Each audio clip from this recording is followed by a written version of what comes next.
தக்காளி தொக்கு செஞ்சு அதில் பெரட்டின சாதத்தில் ஒரு வறுத்த முட்டையை வச்சு டிஃபன் பாக்ஸில் வச்சு ஸ்கூலுக்கு எடுத்துகிட்டு போகிறதே ஒரு அலாதி தான். நான் ஸ்கூல் படிக்கும் போது வாரத்தில் ஒரு முறையாவது அம்மா தக்காளி சாதம் கொடுத்துருவாங்க. ஆனால் 2 முட்டை வைப்பாங்க. ஸோ லஞ்ச் டைமில் டிஃபன் பாக்ஸ் ஓப்பன் பண்ணதும் எல்லாரும் இந்த மாதிரி கை நீட்டுவோம். எல்லாரும் அவங்கவுங்க மூடியில் அவங்கவுங்க கொண்டு வந்த சாதத்தை வச்சு ஷேர் பண்ணிப்போம். ஸோ இதை செய்யறதுக்கு சட்டியில் ஒரு குழிக்கரண்டி எண்ணெய், கடுகு, சீரகம், உளுந்து, கடலைப்பருப்பு, காஞ்ச மிளகாய், கருவேப்பிலையை வதக்கிக்கோங்க. அடுத்து தூளா கட் பண்ண 2 பெரிய வெங்காயம், 15 பல் பூண்டு, ஒரே ஒரு பச்சை மிளகாய் மட்டும் சேர்த்து நல்லா கலர் மாறுற அளவுக்கு வதக்கிக்கோங்க. இப்ப இதுல 2 பெரிய தக்காளியை மிக்ஸி ஜார்ல அரைச்சு உள்ள சேர்த்துக்கோங்க. தக்காளியில பச்சை வாசனை இருக்கும். பச்சை வாசனை போற அளவுக்கு ஒரு 5-6 நிமிஷம் வதக்கிட்டு 1 டேபிள் ஸ்பூன் உப்பு, 1 டேபிள் ஸ்பூன் குழம்பு மிளகாய் தூள் இல்ல சாம்பார் தூள், இது கூட 1 டேபிள் ஸ்பூன் காஷ்மீரி மிளகாய் தூள் சேர்த்து நல்லா வதக்கிக்கோங்க.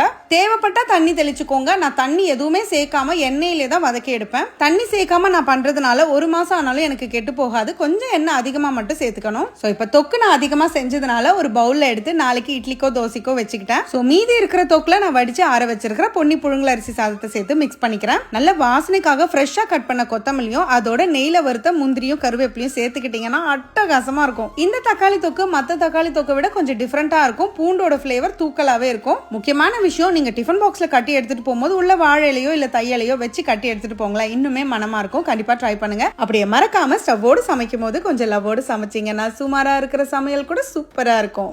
எப்படி